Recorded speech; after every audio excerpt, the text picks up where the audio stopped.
Praise లాడండి. అందరికీ వందనాలు.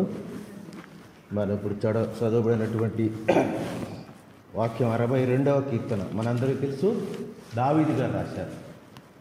దావీదు గారు 62వ కీర్తన రాశారు. ఇందులో ఎన్ని వచనాలు ఉన్నాయండి? 12 వచనాలు అండి. కానీ ఈయన మనకి దగ్గర దగ్గర 24 విషయాల గురించి మాట్లాడుతున్నాడు. 12 వాక్యాలే కానీ ఏంటంటే సుమారుగా 24 విషయాల గురించి మాట్లాడుతున్నాడు. కీర్తన 62:1 నా ప్రాణము దేవుని నమ్ముకొని మౌనుగా ఉన్నది అంటున్నాడు. 1 నమ్ముకున్నాడు, మౌనముగా ఉన్నాడు. ఆయన వలన నాకు రక్షణ. 3 ఆయన నాకు ఆశ్రయదుర్గము. 4 ఆయన నా రక్షణ కర్త. 5 ఎత్తైన కోటయు. 6 ఆయనే అంతగా కదిలింపబడు. చూడండి, 2 వాక్యాల్లోనే మన 6 విషయాల గురించి చెప్తున్నాడు. దావీదు ఎప్పుడైనా సరే మరి హృదయమారా ఆయన స్తుతిస్తూ ఉంటాడు. దేవుణ్ణి ఆరాధించడంలో ఆయన ఎక్కడ గొర్రెలు కాపురగా ఉన్నటువంటి ఆయన మహారాజుగా హెచ్చించబడ్డాడంటే ఎంతో హృదయం ఆయన అర్పించుకుంటున్న హృదయానుసారుడు అంటాడు దేవుడే. కానీ ఉన్నాయి కొన్ని వచనాలనే కానీ విశదీకరించి చూస్తే మనము అందులోని 6 విషయాలు చెప్తున్నారు. చూసారా? అదే 3-4 వర్సెస్ చూసుకుంటే ఈయన గురించి, ఈయన పైన ఈయన శత్రువులు, దుర్మార్గులు మరి ఈయన మీద చేయి కుట్రల గురించి మాట్లాడుతూ ఉంటాడు. 3వ వచనంలో ఎన్నాళ్ళు మీరు ఒకరిపై పడుదురు, ఎంతకాలమని ఒకరిపైన ఒకరు పడి దోసుకుంటారు. ఒరుగుచున్న గోడను పడబోవు కంచెయు ఒకడు పడదోయినట్లు. చూడండి, ఇదంతాను దుర్మార్గులాగా పడంతగేంటి దోసుకోవటం, దోపుడు చొమ్ము. ఒకడే ఉపమానాలు చెప్తున్నాడు. పడదోయి గోడ వల్లే ఉంటాడు. ఎన్నాళ్ళు అని ఇట్లా ఉంటారు. దేవుని మీద ఆధారపడండి, దేవుని మీద మీరు ఆనుకోండి అని ఆయన చెప్తూ ఉంటాడు. 3-4 విషయాల్లో 5 విషయాలు చెప్తూ ఉంటాడు. చూడండి, 3-4 వాక్యాల్లో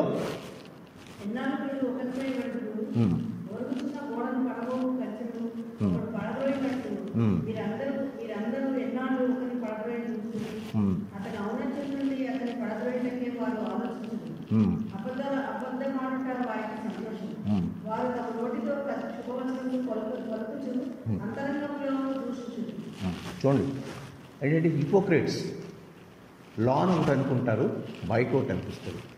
ముందు కనబడితే ప్రైజ్ లార్డ్ అయ్యారు అంటారు, తర్వాత వెనకాల ఏదో వాళ్ళకి ఇష్టం వచ్చినట్టు మాట్లాడతారు.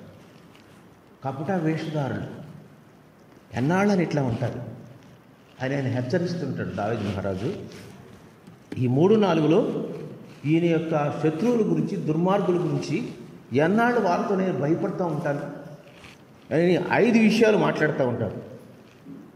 తర్వాత 5, 6, 7 వచనాల్లో దాన్ని కూడా అదే అంటాడు. హిపోక్రట్స్ గురించి మాట్లాడుతూ మరి ఆయన 10 విషయాలు చెప్తూ ఉంటాడు. 5వ వచనం ఒకసారి చూస్తే నా ప్రాణమా, చూడు నా ప్రాణమా. 103వ కీర్తనలో కూడా ఆయన అంటాడు నా ప్రాణమా సన్నతించు. ఎప్పుడైతే ఆయన నా ప్రాణమా అన్నాడంటే ఈ హిమ్సెల్ఫ్ టాకింగ్, ఈ హిమ్సెల్ఫ్ ఎంకరేజింగ్, ఆయనకు ఆయనే ఉత్సాహపరుచుకుంటూ ఉంటాడు. నా ప్రాణమా అంటే ఆయన్నే నా ప్రాణమా ఏమంటాడండి? దేవుని నమ్ముకోమంటాడు. 1 మౌనముగా ఉండమంటాడు. తర్వాత ఆయన వల్లనే మనకు నిరీక్షణ, ఇంకెవరి వలన కాదు. రాజుల వలన కానీ, మంత్రుల వలన కానీ, పిఎంలు సీఎంల వలన కానీ ఏమి రక్షణ ఆధారం ఉండదు. ఆయన వల్లనే నిరీక్షణ.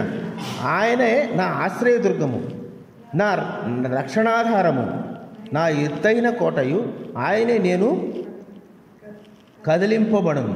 నా రక్షణకు, నా మహిమకు దేవుడే ఆధారము. చూడండి ఎన్ని విషయాలు చెప్తున్నాడు. సుమారుగా 10 విషయాలు చెప్తున్నాడు. 10 విషయాలు. నా ఆశ్రయదుర్గము దేవుడి యందే ఉండెను. తర్వాత 8 వచనంలో ఏమంటే 3 విషయాలు మన క్రైస్తవుల గురించి సజెస్ట్ చేస్తూ ఉంటాడు. క్రిస్టియన్స్ ఎలా ఉండాలని. 8వ వచనంలో జనులారా అంటే మనం అందరము ఎల్లప్పుడూ ఆయన యందు నమ్మిక ఉంచండి. ఎవరైందును? ప్రభునందు నమ్మిక ఉంచండి అంటున్నాడు. ఆయనందు నమ్మిక ఉంచితేనే మనకి అన్నీ సమకూడి జరుగుతాయి. తర్వాత ఆయన సన్నిధిని మీ హృదయం కుమ్మరించమంటాడు. ఇంకెక్కడికి వెళ్ళి ఏడుపులు ఏడకండి. దేవుని సన్నిధికి వచ్చి దేవుని యొద్ద పడి ఆయన పాదాలు పట్టుకుని మరి మీ హృదయమారా ఆయన్ని మీ హృదయం కుమ్మరించి అడగండి అంటున్నాడు. దేవుడు మనకు ఆశ్రయము. చూడండి 3 విషయాలు చెప్తున్నాడు, అందరు సలహాలు ఇస్తున్నాడు. ఏమనంటే మనకి ఎల్లప్పుడూ ఆయన నమ్ముకోని అంటున్నాడు. మీ హృదయమారా ఆయనని కుమ్మరించి ఆయన ఆరాధించమంటున్నాడు. ఆయనే మన ఆశ్రయదుర్గం. ఎంత మంచి విషయాలు చెప్తున్నాడండి. తర్వాత 9వ వచనంలో ఏమంటాడు చూడండి, అల్పమైన వారిని బట్టి ఊపిరి ఉన్నారు, గనులైన వారు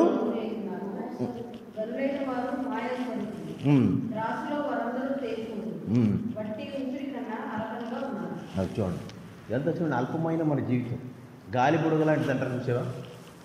త్రాసులో ఉన్నటువంటి ధూళి లాంటిది. మనం కానీ చూస్తే మనం తేలిపోతూ ఉంటామంట. అది చక్కగా వివరిస్తున్నాడు. అలాంటి మన అల్పమైన జీవితం దేని గురించేనని ఆయన హెచ్చరిస్తూ ఉంటాడు. అదే 10, 11, 12లో ఇంకా బాగా మనకి చెప్తూ ఉంటారు. చూడండి ఏమంటాడు, బలత్కారమందును నమ్మిక ఉంచకుడి, దోచుకొనుట చేత గర్వపడకుడి.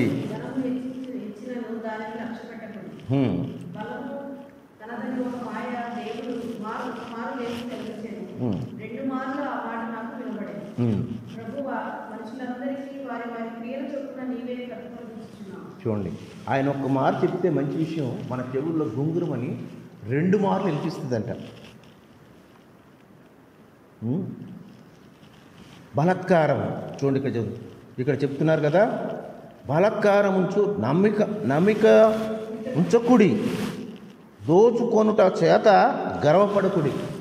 చూడండి గర్వం నాశనానికి మూలం అంటారు కదా. దోచుకున్న దాన్ని బట్టి మనం గర్వించవద్దు అంటున్నాడు.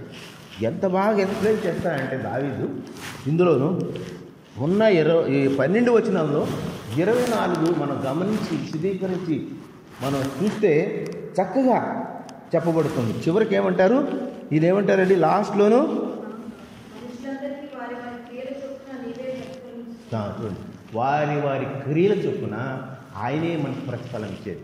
మన క్రియలండి తెల్లవారు లేచి మనం మోకరించి మొరపెడుతున్నామా, ఆయన ఆరాధిస్తున్నామా, ఎంతని ఇవి కష్టం ఉంటే దాని పట్ల ప్రతిఫలం ఆయనే ఇస్తాడు.